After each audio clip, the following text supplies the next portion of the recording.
श्री सदगुरुदेव की जय।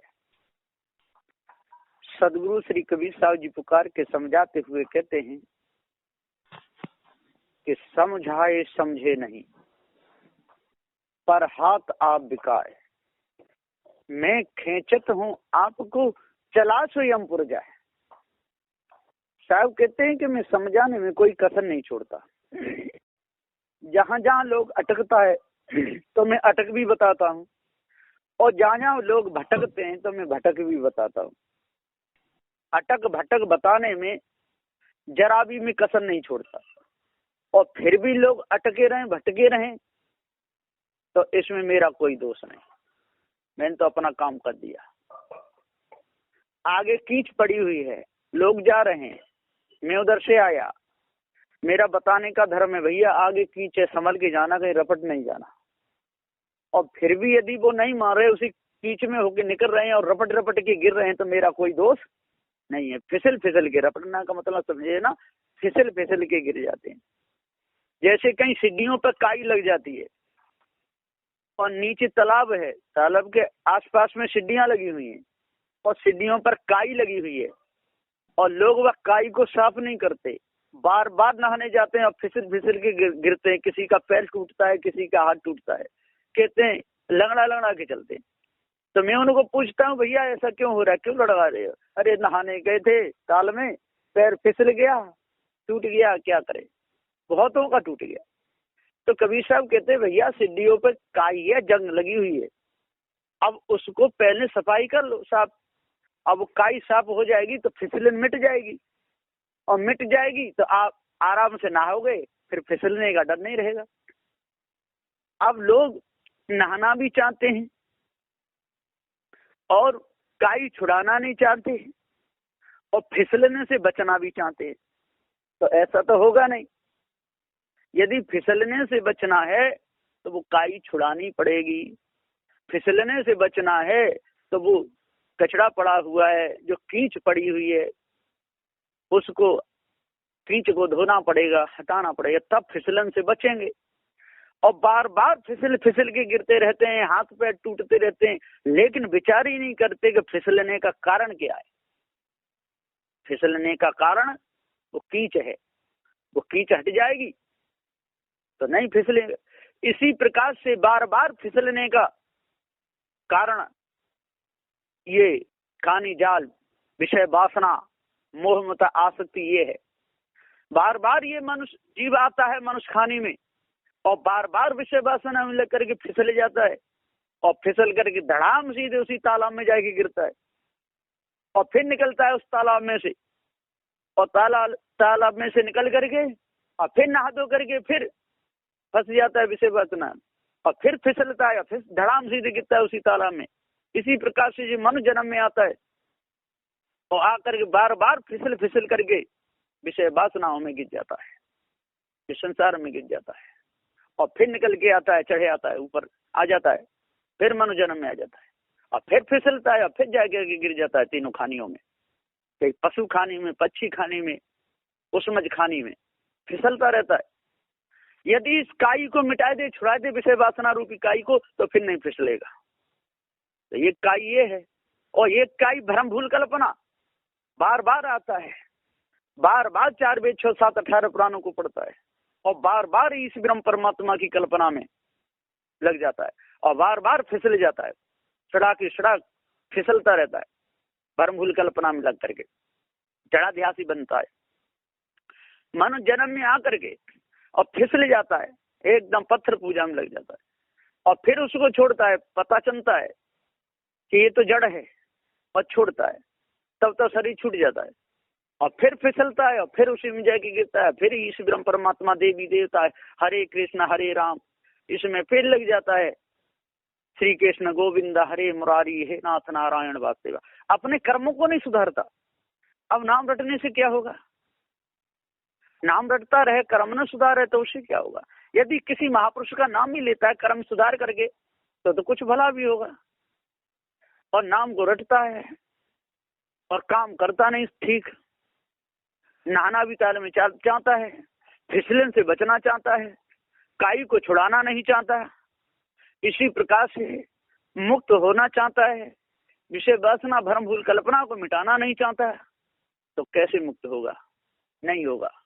तो सदुदेव जी यहाँ पुकार के समझाते हुए कहते हैं, अरे भैया, जो बहुत बड़ी फिसलन है, काम की फिसलन, क्रोध की फिसलन, फिसल फिसल के गिरता है, लोभ की, मोह की, आशा तृष्णा, छल छिद्र कपट की जो फिसलन है, जो रपट है, बार बार रपट रपट के, बार बार फिसल फिसल के तो गिरता है, लेकिन उस कचड़े को साफ नहीं करता, बार बार मन जन्म में आता है और बार बार इस फिसलन में फंस जाता है, विषय वासना भ्रम भूल कल्पना में, और धड़ाम धड़ाम गिरता रहता है। बार कितने शरीर छोड़ना, और शरीर छोड़ के जीव धड़ाम सीधे गिर जाता है गर्भाश में, और फिर आता है, फिर मनु जन्म में आता है। अब वहां का भोग पूरा होने पर मनु जन्म में तो आना ही पड़ेगा, और मनु जन्म में आकर के अब फिर लग जाता है काम में, क्रोध में, लोभ में, मोह में, आशा में, तृष्णा में, छल में, छिद्र में, कपट में, राग में, द्वेष में, विषय वासना में, ईश ब्रह्म परमात्मा देवी देवता भूत चुड़ैल तंत्र मंत्र में लग करके और फिर फिसल जाता है, और फिसल फिसल करके और धड़ाम से गिरता रहता है। तो कहीं पशु खाने में जाके गिरता है, कहीं पक्षी खाने में गिरता है, कहीं उसमझ खाने में गिरता है। यही तो फिसलन का कारण है, विषय वासना और मोह ममता आसक्ति। ये फिसल बहुत बुरी फिसल है।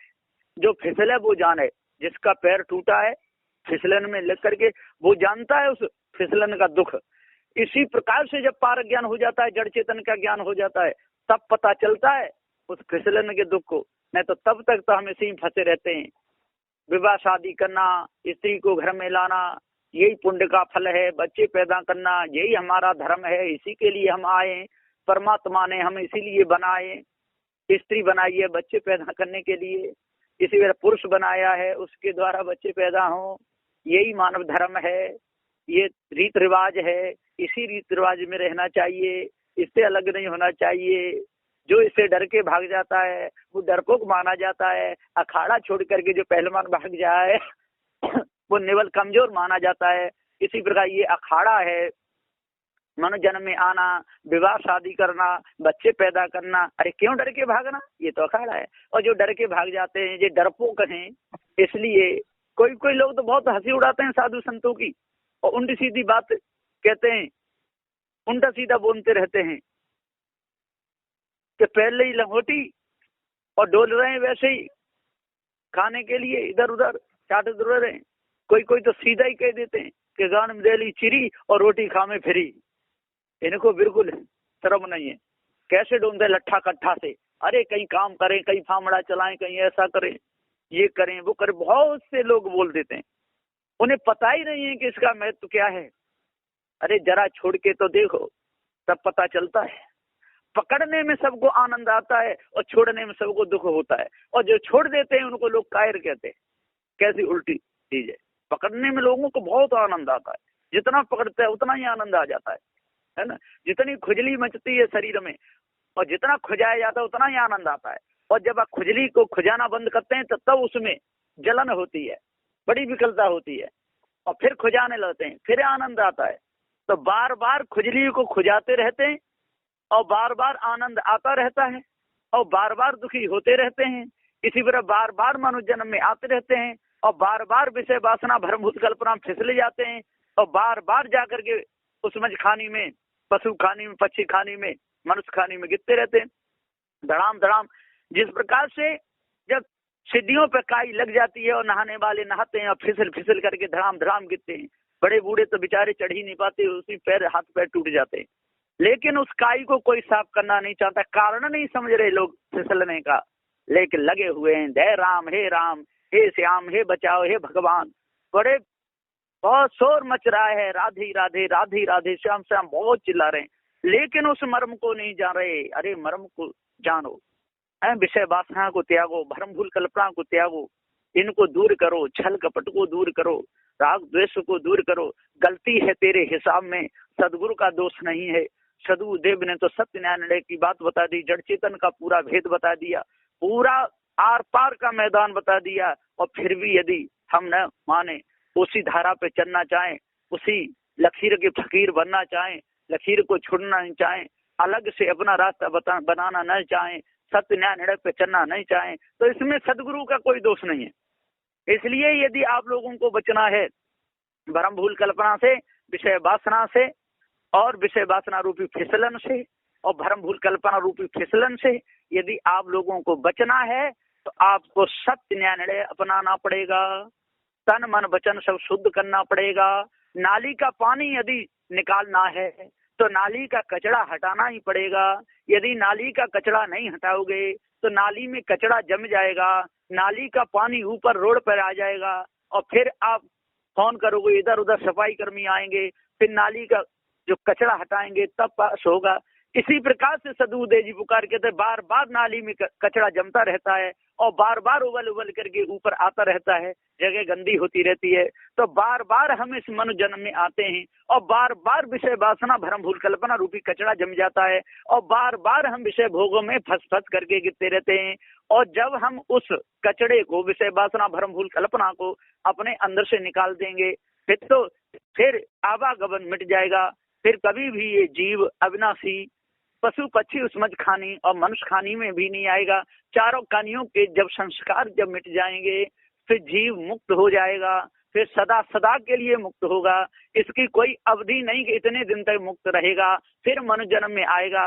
जो लोग कहते हैं कि हजारों वर्ष तक जीव मुक्त रहेगा, वासना मिटा देगा तब और फिर आएगा, ये तो बिल्कुल गलत है।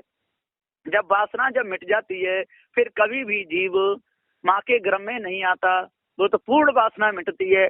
तो आर पार का ज्ञान सतगुरु श्री कबीर साहब जी का है। भैया पूरी वासना जब मिटी गई तो फिर उसकी अवधि खत्म, फिर कभी भी मनुष्य जन्म में या पशु खानी में, उसमज खानी में, पक्षी खानी में जीव नहीं आता। और जो कृष्ण ने गीता में कहा है कितने वर्ष तक, करोड़ों वर्ष तक, जन कितने वर्ष तक जीव मुक्त रहता है और फिर जब पुण्य का फल जब क्षीण हो जाता है तो फिर आ जाता है, ये बिल्कुल गलत है। जब पुण्य का फल ही वो छीड़ हो गया, जो पुण्य जो किया, तो फिर काय की मुक्ति। जो बार बार चाहे हजारों वर्ष तक यदि मनुष्य जन्म में नहीं आवे और 1000 वर्ष बाद फिर आवे तो वो मुक्त कहाँ हुआ। अरबों खरबों वर्ष तक ढूंढता रहे या छूटा रहे और फिर आ जाए तो वो मुक्त नहीं है। सदु श्री कबीर साहब का ज्ञान आर पार का है कि फिर कभी भी वो जीव बंधन में नहीं आता है वासना मिटने के बाद में, क्योंकि पूर्ण फिसलन उसकी मिट गई। विषय वासना भ्रम भूल कल्पना से जब न्यारा हो गया, किसी बात का कोई भी उसके अंदर कोई सोच फिकर सचपंज रंजगम रहा ही नहीं। पृथ्वी जल वायु जो अग्नि है ये सारे अध्यास उसके मिट गए, फिर आना जाना बंद। तो सदुदेव यहाँ पुकार के समझाते हुए कहते हैं कि जब तक हमको जड़ चेतन का पूरा ज्ञान नहीं होगा, जब तक हम काम क्रोध लोभ मोह आशा तृष्णा छल छिद्र कपट इसको नहीं समझेंगे और आर पार के शब्द जब तक नहीं बोलेंगे, नहीं कहेंगे, तब तक लोगों के अंदर ये वासना जमी ही रहेगी। तो कुछ करने के लिए परिश्रम करना पड़ता है। इसी प्रकार से सदु श्री कबीर साहब ने परिश्रम किया, अपना भ्रम मिटाया और भ्रम छुड़ाने के लिए शब्द बोले। पर ऐसा नहीं सदुदेव ने कहा कि मेरा ठेका है कि मैं मुक्ति करके ही मानूंगा दूसरे की मुक्ति। वो हमारी बात माने ना माने इसमें हमारा कोई ठेका नहीं। हम तो कह सकते हैं, अपने शब्दों को मुख से कह सकते हैं, दूसरा माने ना माने। कहें कबीर हम जात पुकारा पंडित हो सो ले बिचारा। यदि कोई ज्ञानी होगा, कोई समझदार होगा, कोई ज्ञानी कहते पंडित को यदि विचार करेगा तो दोनों जालों को मिटा करके अलग हो सकता है। यदि विचार नहीं करेगा तो जहाँ है वहीं रहेगा। इसमें मेरा कोई दोष नहीं, मैं तो बताने वाला हूँ, कोई माने या ना माने। लेकिन लोग तब भी लड़ने को तैयार हो जाते हैं। कहें कभी सब खलक सयाना इनमें हमैया नारी। सदुदेव कहते हैं कि ये खलक सयाना है, इनमें अहम भरा हुआ है, अहंकार भरा हुआ है, ये अनाड़ी लोग हैं। सत्य न्याय निर्णय की बात को कभी मान नहीं सकते, अड़ जाते हैं। तो सदुदेव जी पुकार कहते सन की पिन की लोग बहुत हैं। कोई सनक में आ जाता है, कोई पिनक में आ जाता है, कोई अड़ जाता है, कोई अड़ियल है, कोई सड़ियल है, कोई लड़ियल है। कोई अड़ता है, कोई लड़ता है और कोई सड़ी घुनी बात इधर उधर की विषय बात ना की और चारों ओर की जन कितनी पोल खोल खोल करके दूसरे की बता बता करके अपने अंतःकरण को और गंदा करता रहता है और स्वयं उसी में फंसा रहता है। हम ये कर्म कर रहे हैं, अरे उन्होंने किए, हमको क्या दोष लगेगा। चोरी कृष्ण ने करी है, हमको क्यों दोष लगेगा। उन्होंने भी ऐसा किया, वो भी भगा के ले गया, वो ऐसा किया। जब हमारे इष्ट थे वो ऐसा कर रहे हैं तो हमको क्यों दोष लगेगा? और हम उनके सेवक हैं, हम उनके पुजारी हैं, वो हमारी रखवाली करेंगे, हमारी रक्षा करेंगे, हमारे पापों को वो काट देंगे। इस प्रकार से लोग कहते रहते हैं, धोखे में फंसे रहते हैं, फंसाते रहते हैं। और सदगुरु श्री कबीर साहब जी कहते हैं कि नहीं, ऐसा नहीं, उनकी करनी उनके साथ और हमारी करनी हमारे साथ। उन्होंने यदि वासना मिटाई होगी तो वो मुक्त होंगे, हम मिटाएंगे तो हम मुक्त होंगे। इसलिए कोई किसी, हमारी माँ गलत कर्म करेगी तो वो नरक में जाएगी, पिता करेंगे तो वो, गुरु करेंगे तो वो, और यदि हम बुरे कर्म करेंगे तो हम जाएंगे। इसलिए अपने सुधारे सुधार है, अपने बिगाड़े बिगाड़े। सदगुरुदेव जी बार बार कहते हैं, ये जीव जन कितनी बार पशु पक्षी उस मजखाने में गया, कितनी बार मनुष्य खाने में गया और मुक्त नहीं हो पाया, और मनुष्य जन्म में आकर के सर्व वासना को मिटाएगा तभी मुक्त होगा, नहीं तो मुक्त होने का कोई सवाल है ही नहीं। बस इन्हीं वचनों के साथ में मैं अपनी वाणी को विराम देता हूँ। बोलिए श्री सदगुरुदेव की जय।